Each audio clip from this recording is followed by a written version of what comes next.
Grey skies? Rainy day? No problem.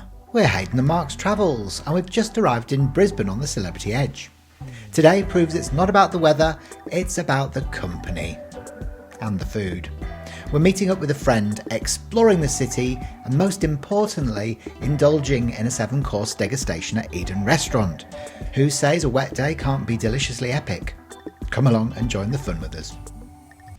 Hi guys. Good evening. So we've had a brilliant day today actually, and we'll talk to you a bit more about our time in Vegas as we call it. But we first wanted to share our experience last night at Hayden restaurant because we've been looking forward to going there, and Mark had booked the table for us to have a, was it a 7-course degustation menu? It was a 7-course tasting menu, yeah, it was what they were calling it. Yeah, wow. It was amazing. Best food I've had in ages. Every course was absolutely delicious, wasn't it? Yeah, so if you recall our last chat, we were slightly concerned after we had a bit of a ropey steak in the restaurant on the first night. But when we revisited the menu today, we noticed it wasn't a New York strip, it was actually a New York sirloin, and we never eat sirloin steaks because they are like old shoes. So that's a little bit of a bad from our side because we only saw the New York part, we didn't continue to read the rest of the line. Yeah, we were like, New York. New York strip, it's not like the ones we've had before, but it wasn't a New York strip, it was a New York sirloin, so that solves the mystery. So, so Hayden last night was, as Hayden said, just, it was beautiful. The food was absolutely superb. But not only that, the venue's lovely as well, isn't it? It's very relaxing, it's all greens and, inviting, and the service from the staff down there, the team down there, is really, really, really good, isn't it? And that's something that we've noticed in general, isn't it, on this particular vessel, that the staff can't do enough for you, and they're actually really, really friendly. They're ever so courteous and polite, and they ask you how your day's been. Even the security people coming back onto the ship after a day out have been really lovely, whereas we didn't find that before. It's not like fake, you can tell the difference. It's like they've had better training or something than the guys on the Sun Princess, but definitely a level up Comparisons with regards to, a noticeable difference. It's brilliant, you feel so welcome. And Hayden was very like that. So we had this lovely. Well, we sat and had a drink before we went downstairs, and there was some music playing, and there was several different performers actually, and the ambience was just lovely, and it just made you feel really relaxed and at home.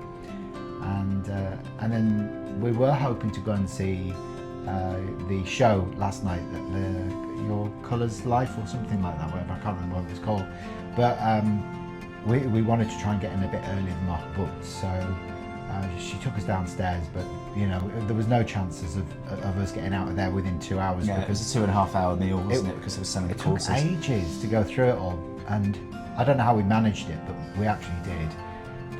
The menu itself, we wanted to talk about it because we are so wowed by the flavours that we had. So it started off with like a amuse-bouche, didn't it, which was a shrimp. Yeah, so buckle up guys, because this is a real food episode. Yeah, because it's going to talk a lot about the food that we enjoyed last night. So as you say, so you had your palate cleanser to start with your amuse-bouche, which was? It was a shrimp, wasn't it? Yeah, and it was in almost like an acidic-y type of vinaigrette sort of dressing or something, wasn't it? Palate cleanser, it sort of neutralises and cleans your palate.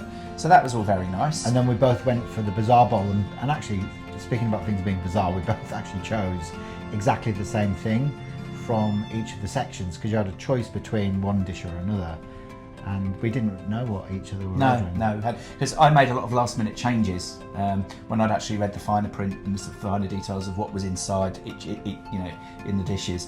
I sort of flipped, so I hadn't realised that, and then the waiter was like, oh wow, you've just both ordered the same things but separately. And we're like, well, that's normal because we eat the same at home every day. So we like the same flavours. We do.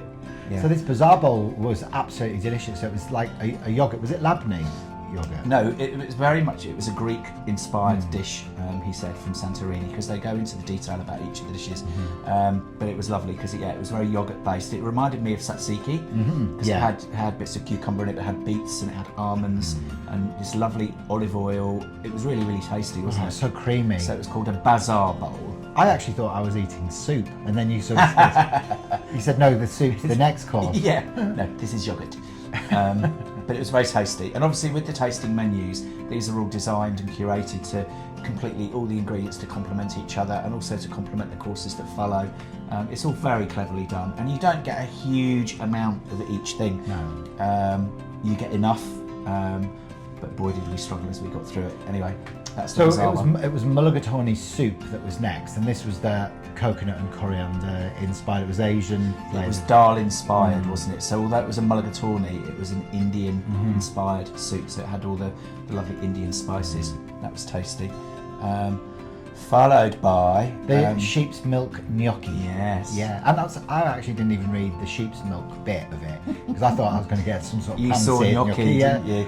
But I'm glad that it was so different because it didn't even taste like gnocchi really, and it was a smoked pecorino cheese. Well, it had guanciale, which is a flavour. When you put guanciale with pecorino and then pepper, you've got the makings of the carbonara. So it was very much those flavours, but the goat's cheese was little cheeselets, and it just reminded me a lot of chbena, the soft one that they use in gozo. Yeah. So it was a beautiful dish. Yeah, and it had sage butter as well in it. It was absolutely delightful. And then next came up like a jumbo lump crab cake. We all like a jumbo lump. Yeah, and the crab, it was so meaty and flaky, and it was actually quite a rich dish, that one. So by the time we'd finished the crab cake, we were looking at each other going, we're only 3 courses in, there's another 4 to go. And they were getting bigger each time, weren't they? And richer. And it's funny because the people that were sitting either side of us changed halfway through, and like the people that were sat down, they were watching us kind of wading through the menu, and they were laughing because they were trying to eat their own courses as well, and we were all just going, oh my god, it's just delicious, but so much food. Yeah. And we only eat 1 course at home, and if we get a banana for breakfast and a shake for lunch, we consider ourselves lucky. And we feel guilty if we have a snack chocolate bar and our coffee mid-morning. But cruises are for eating and drinking, aren't they? So we're not going to miss out, on these opportunities. So after our jumbo lump crab cake, we moved on to Australian rock lobster. And that was another really meaty dish, wasn't it? I didn't think that we were going to get very much with that one, because obviously lobster is one of the more luxurious, expensive dishes. This was huge. It wasn't a whole or half tail, but it was 2 very, very large chunks, wasn't it, of tail, and they were ever so thick and beautifully sweet. Yeah, because it had grilled leeks with it, and a bit of bacon as well, as a specific type of bacon, and some beautiful. I can't remember what else. Pickled peppers or something, wasn't there? Peppers, oh no, that was in the crab cake. It was leeks, bacon, corn, and sweet corn. That's right, like a puree. Yeah, it was beautifully balanced. Pea shoots. Pea shoots? Pea shoots. No, pea shoots. Pea shoots. Pea shoots on it. Pea shoots. Followed by... Oh my god, and this was the biggest course of all of it. This one ruined us, it finished us off. Yeah, that's when you were like, I'm going to the Colours of Life show. We're going straight to bed, and I was like, thank god he's just said that, because there's no way I'm going to be able to prop myself up, with the belly that full. It was just like, in amongst all of this as well, they were pouring copious amounts of white wine while I waited. It was amazing. He was so funny, and he was very good with his descriptions of the food, and he kept topping my glass up, so every time Mark went to the toilet or turned the other way, I was going. I did notice, because I'm thinking that looks fuller than it did before. That explains it. But the last course before dessert was the roasted chicken. And that sounds a bit, simple, but it came with duck fat roasted potatoes. It had beautiful mushrooms, and there was daikon, I think, as well. There was a couple of other bits and pieces to give it flavour, but it was really, really tasty. It was like eating a roast chicken at home. Roll. A roast chicken dinner at home on a Sunday night, wasn't it? Because we like to use duck fat with our potatoes and make it a bit, pimp it up a little bit. Yeah. It reminded me of Sunday roast dinner with the doggies at home. Yeah. And we were like, we can't have the trio of desserts because we were like almost in a coma, and he was joking about putting us on a stretcher to get us out of the restaurant because we were wading so much by that point. And then he was like, oh no, you've got to have... We had to compromise, didn't we? Yeah, you've got to have it. And then we were like, oh my god, okay then. So we were like, bring us one trio of desserts between us instead of one each. And we were thinking that there were going to be these tiny, but it came on a really wide, rectangle plate, didn't it? And it was 3 full-size desserts, and they were really, really rich, weren't they? But your favourite was which one? Oh, the chocolate one by far. Yeah, it was delicious. It was an Azteca chocolate pie, and it had this chili kick to it. It's Mexican, wasn't it? Yeah, and I Inspired. don't normally like that type of flavour, but together it was delicious and it was so Moorish, and I was just crammed it in as fast as I possibly could. I loved it. And then I thought I was going to like the butterscotch creme brulee, but I wasn't that keen on that one. Well, I think butterscotch is a very distinct flavour, isn't it? So you either love it or you don't. And you like butterscotch Angel Delight. I do. But you'd had a lovely creme brulee the night before in the restaurant, so it's like you expect a certain taste from the brulee. You do. It was still very good. And the other one was the Maya lemon tart. Yeah. And that was on a really condensed biscuit base, wasn't it? And it was beautiful lemon and creams and It was one of those biscuit bases, like when you dig your spoon into it, it kind of shoots across the room. Yeah, because it's that compact and condensed. Yeah, you probably really needed to sort of pick it up and eat it with your hands, didn't And you? then on top of all that, there was like this like layered, this tiered thing of petit four, and it fours, yeah. petit fours, and they were absolutely lovely as well, all different flavours. It was like a cake stand full of petit fours. Yeah. It's just like a final thing. So it's like you got your dessert and then you got that as well. Yeah. And so of course, in all, it ended up being like 9 different dishes when you took into account the mousse bouche and the petit fours at the end. And then that just had wrecked us, didn't it? So we got up and waddled out of there, took a walk back to the lifts and to the room and collapsed, and you had to put your face mask on. I don't remember. I don't actually remember getting home last night. But it was lovely, and we probably wouldn't do the tasting menu again just because we can't eat that much, but it was a really nice experience and every single dish was amazing. And shout out as well, as I say, to our amazing waiter who, he was wonderful, ever so informative and really funny. I wish I could remember his name. I know. But then we... Robin, it was Robin. That's right, well done. And then when we woke up this morning and we were just leaving the room, we noticed there was a little gift outside our room that had been hand delivered by the Eden team for us, and we were wondering if it was the food that we hadn't eaten got through, but it turned out to be 2 little beautiful, looks like handmade Don't want to drop it. chocolates. After all of that. chocolates. So very cute. Cute. Very nice. Yeah, That's so- very sweet, isn't it? Yeah. So we shall definitely go back there, but not for the tasting menu. We shall go and have a normal meal, I think. There. Yeah. But that was lovely. So there you go. That was our experience of Eden. And we didn't even have to pay for that one, did we? Well, no, because we actually used our onboard credit. We were lucky enough to receive onboard credit at the time of booking. Yeah. So that actually paid for Eden and still gave us some change left over. So we were very pleased with that. We were very pleased with that, And indeed. then this morning we woke up in Brisbane, Vegas, and stupidly there was us thinking, we're just going to be able to walk off of the vessel and we're going to be in the CBD, obviously thinking we'd parked on the river. Yeah. I woke up and it was like, it looked a bit swampy It outside. did. We were and like, oh my God, industrial. We're like, where Dogstrom. are we? And then eventually we noticed we were just on the other side of the airport because all these planes were landing and the terminal and the control tower were there. So we were clearly out of town, and we then read the newsletter that had come through, and we were about what they claimed to be a 40-minute coach ride away from the city itself. But we didn't need to take a coach because we'd arranged to meet our lovely friend Lisa, who we mentioned yesterday, and she very, very kindly drove out of the city and came to collect us from the passenger terminal. And we're so glad she did because it was raining as well. It's been a rainy day today in Brisbane. It's been very grey, It's been very grey and very wet. But that's before okay. before she came to pick us up, though, we thought we'd check out, because we woke up hungry, believe it or not. And we were like, should we go and get like a little snack for breakfast? And we ended up getting a massive plate of food from the buffet. And like, us, we're not buffet boys. But the buffets on this particular vessel are really good, and we'd heard that they are. We indulged just in a very quick breakfast before heading out. That ended up, because it looked so nice, we had some nice scrambled eggs, didn't we, and some bacon. It was really good. Hash browns and stuff. The usual. But Lisa took us on a lovely trip. We went down to the river and we had just like a salad because we didn't want to eat too much at lunchtime. And it was great. It was like a halloumi salad, and it's lovely. Yeah. It was such a lovely way to catch up with her as well. And we haven't seen her for, it was more than 10 years. It's probably 11 or 12 to be fair. Yeah. And it was just delightful. It felt like we'd only just seen each other, a few weeks ago. we were straight back into our conversations. She is a great listener, and she remembered things that we talked about years ago, and that's really important to us. When people remember things that we've experienced, and we go back a long way, more than 20 years.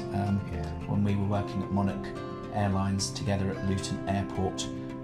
So yes. And then she even took us up to like this vantage point where we could see Brisbane from up high, so we could see the actual skyline. Now, I went to Brisbane probably about 20 years ago when I was a backpacker, and it looked so different back then, like completely different skyline, and it just brought back a few memories for me as well.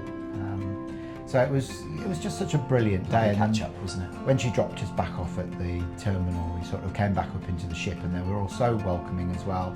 And we decided we'd sit back in Cafe El Bashio, didn't we? So we've turned a bit of a corner, because on our last cruise we never did the coffee in the afternoon, certainly never did cake or anything like that. But we're a bit coffee cakey at the moment.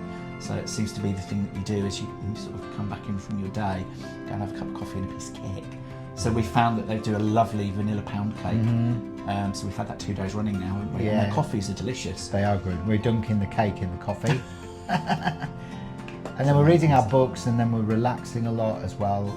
So, we just feel like this cruise has given us permission to slow down, be more present, and just enjoy the smaller things. It's not all about razzle dazzle. And take time for ourselves, because that's something that, as you know, you probably know, we don't tend to do. So to not feel guilty about sitting down and reading a book, or to do something for yourself for half an hour, it's nice. So what are we doing tonight then? Well, tonight we are going to go and have our dinner at the Normandy restaurant, which is one of the 4 main dining rooms and is themed towards the French palate. So, as we mentioned previously, as well as the dishes that you'll get across all of the restaurants, the favourites, you'll also have 3 starters and 3 entrees, which are inspired by the region that the restaurant is based on. This one's French. We checked out all the menus earlier on. We've been around all 4, haven't we, this afternoon? Yeah. Have a look at the menus, and we've decided on Normandy for tonight, because they've got some nice dishes on there. Yeah. And then after Normandy, we've absolutely sworn to each other that we're going to go out and do something. Out. So we're going to the club, and there's an ABBA thing going on. ABBA night. Yeah. So there's an ABBA party in the nightclub, and that will be followed by a disco. Straight after. Disco, brilliant. Disco. So it will hopefully give us a chance to get a few more steps in. Pardon the pun. And we should try and work off some of this food that we're piling on through. Yeah, we certainly will. I mean, I'm really actually looking forward to that. I think it will be great to have a little bit of a boogie. We just need to move a little bit. Yeah, we do. And then tomorrow is a sea day. We've left Brisbane this evening, and we're about an hour in to our sail away, and outside it's absolutely throwing it down with rain. It's a grey sky, and apparently it's going to be quite rough overnight, and we've already been warned, but tomorrow's going to be fine. It'll be a lovely day, and it's a sea day tomorrow, so we should be back out around the pool, and regardless, as long as it's dry and not raining, which I don't believe is forecast. And we're making our way now up to Airlie Beach, so we've got a full day at sea. We arrive at Airlie Beach on Sunday, so we're looking forward to that as well, aren't we? Yeah, completely. And what the day brings tomorrow. It's all very exciting. Yeah. Oh. Yeah, so Lisa, if you are watching this, remember with the advice that we gave you today, get a dog. She's probably watching it with a dog on her lap. Yeah, by the time we get this out to the public. A little wah-wah. But it was lovely catching up with you if you are watching this, and let's not leave it 12 years next time. No. And we hope to see you very, very soon. But guys, that's it for now. We're going to sign off, and we're going to go and have a pre-dinner drink, because it would be rude not to. Oh God, yeah. And we'll see you tomorrow. Bye for now, guys. Bye for now. Brisbane is famous for its laid-back vibe, beautiful Brisbane River, and a thriving art and cultural scene. You'll find incredible galleries, street art, and even the iconic South Bank parklands, where you can wander along the river, take a ride on the Wheel of Brisbane, or just enjoy a coffee by the water. Perfect for people watching. Fun fact, did you know Brisbane is actually the youngest of Australia's major cities, but it's packed with history? From the Story Bridge, where thrill seekers can climb 80 metres above the river, to the historic City Hall, With its old world charm, Brisbane mixes modern city life with a dash of heritage perfectly. Brisbane is also famous for its outdoor lifestyle. Locals love to soak up the sun in parks, by the river, or even in the nearby beaches and islands like Moreton Island, just a short ferry ride away. And for you foodies, this city has an amazing cafe culture. Fresh local produce and quirky little laneway eateries that are just waiting to be discovered. So whether you're here for the culture, the adventure, or just to enjoy a cheeky gelato by the river, Brisbane has something for everyone. And don't forget, the weather is almost always perfect for exploring, so grab your sunnies and get out there. And that's a wrap for today, folks. Next time we've got another full day at sea, and it's shaping up to be a proper adventure. We'll be grabbing a juicy burger at the Mass Grill, getting way too caught up in the twerking madness of the pool exercise classes, sneaking around the pool deck at night to admire the wild coloured lights, and then finishing off with the animated Le Petit Chef dining experience at Le Grand Bistro, part meal, part show, all chaos. So make sure you subscribe, hit that bell, and join us for more laughs, food and fun on Hayden and Mark's Travels.